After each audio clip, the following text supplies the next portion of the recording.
Welcome, everyone. We are jumping straight into the orchestra today, focusing on a really fascinating family of instruments, the woodwinds.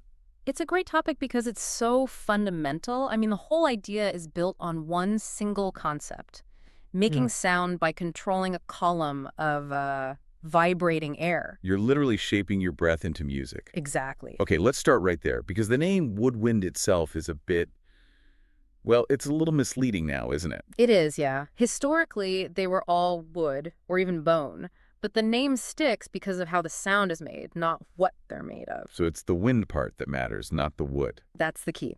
You're blowing air into or across a mouthpiece. And today, you'll see instruments made of hardwood, sure, but also a lot of metal, silver, and even high-tech plastics. And changing the notes. Hmm. That part seems almost simple on the surface. It's pure acoustics. The longer the tube of air, the lower the note. So you change notes by covering or uncovering holes along the body, So when you cover all the holes, the air has to go the furthest. and you get the lowest note. That's it.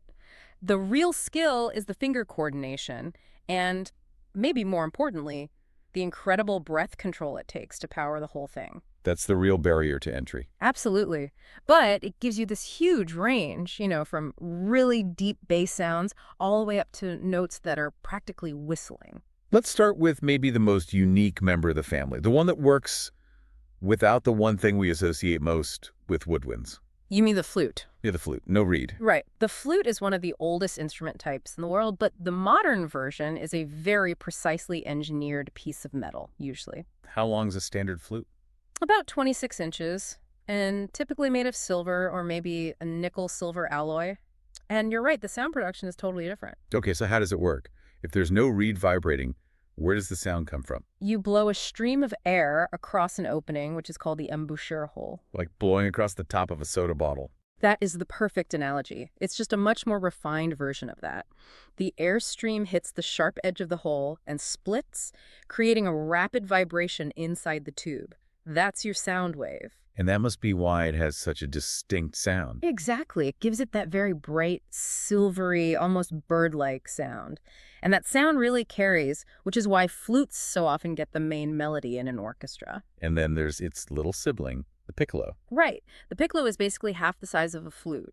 And because that air column is so much shorter, it plays everything an entire octave higher. You can really cut through the noise. Oh, absolutely. And if you look at a modern flute, you'll see this incredibly complex system of keys. Right, it's not just simple holes anymore. No, that's the boom system. It's a whole network of levers and rods that lets a player cover holes that are way too far apart to reach with just their fingers.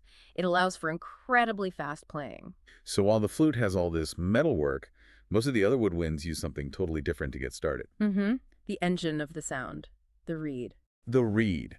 And these are basically just thin pieces of cane. Usually, yes. Natural cane, though some synthetic ones exist, they're very fragile, and they're what vibrates when you blow air past them. That vibration is the initial tone. And we need to get the two main types straight. First up, the single reed. Okay, so a single reed, like on a clarinet or a saxophone, is clamped onto a hard mouthpiece. When you blow, the reed vibrates against that mouthpiece. Got it. One moving part against a solid surface. Right. Now, the double reed is more complex. I was going to say, that sounds tricky. It is. You have two very thin pieces of cane that are tied together. The player puts them between their lips, and when they blow, the two pieces vibrate against each other. So that's what you'll find on an oboe or a bassoon. Exactly. And these reeds need a lot of care. You can't just pick one up and play. Right. I've seen musicians soaking them before a performance. You have to, usually in water or just saliva. A dry reed is too stiff, it won't vibrate properly, and you'll just get a horrible squeak. Or nothing at all. And they come in different strengths, right? Like numbered 1 to 5. Yeah, and this is really important for learning. A beginner will start on a soft reed, maybe a number 2. It's thinner, so it's much easier to make it vibrate. Because your face muscles aren't strong enough yet? Precisely. We call those facial muscles the embouchure.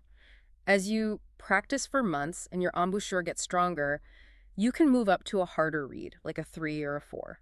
And the harder reed gives you a better sound. A much richer, fuller, and more stable sound. But it takes a lot more air pressure and control. Okay, let's dive into that double reed world. The oboe first. I've heard it requires an insane amount of air pressure. It really does. The Uh, oboe is that slender, black instrument, usually made of a hardwood called grenadilla. It has this very distinct, almost nasal, penetrating sound. It just cuts right through everything else. the oboe has a very special job in the orchestra, doesn't it, before the music even starts? It does. It provides the tuning note. The A. Yep, the A440. The entire orchestra tunes to the oboe So why the oboe? Why not a piano or a violin? because its pitch is incredibly stable. The double reed and the instrument's design make it less affected by changes in temperature or humidity than, say, a string instrument. It's a reliable anchor for everyone. That's a great fact. Now back to that air pressure. The opening between the two reeds is tiny.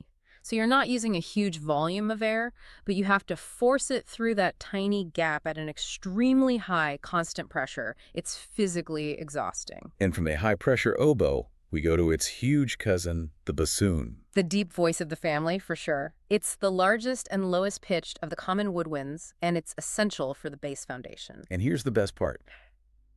It's so long that it's actually folded in half. It has to be. If you stretched a bassoon out straight, it would be over 8 feet long. Wow. Yeah, so it's folded back on itself so a person can actually reach all the keys.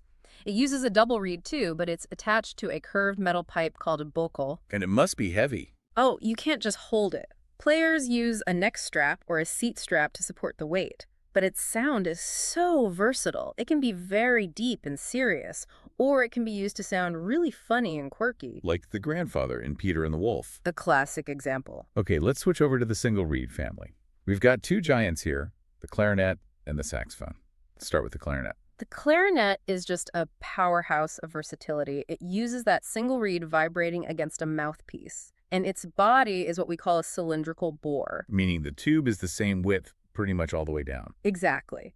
And that shape is what gives the clarinet its really dark, rich, woody sound, especially in its lower notes.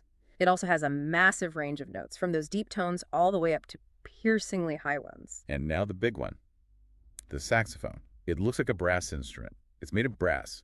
Why is it a woodwind? This is the question everyone asks, and it's simple. It's about the mechanics. It uses a single reed on a mouthpiece to make the sound. That's the defining feature. So it's a woodwind in a brass body. You could say that. It was actually invented in the 1840s to try and bridge the gap between the woodwinds and the brass in military bands. And unlike the clarinet, it has a conical bore, right? It gets wider. Yeah, it gets progressively wider from the mouthpiece down to the bell. Think of it like a long cone. And that shape is the secret to its power. It's loud. Perfect for marching bands, you said. And of course, for jazz. The saxophone became the star soloist in jazz because of its expressive, powerful voice. So once you've picked an instrument, you have to master the physical side of it. Yeah. Let's go back to the mouthpiece and that word you used, embouchure. Right. So on a clarinet or sax, the reed is held on by a little strap, usually metal or leather, called a ligature.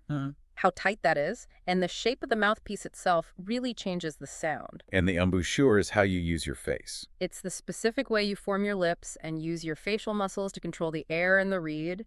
Developing a strong embouchure is like athletic training. It takes months of daily practice. So it's not just blowing. It is absolutely not just blowing. And then there are the fingers. We know covering a hole makes the note lower, but modern instruments are so complex. They are. All those metal keys are basically extensions for your fingers. Under each key is a little seal, a pad. When you press the key, the pad covers the hole perfectly. And I'm guessing perfectly is the key word. It has to be. Think of it like a seal on a water bottle. If it's leaking even a tiny bit, it doesn't work.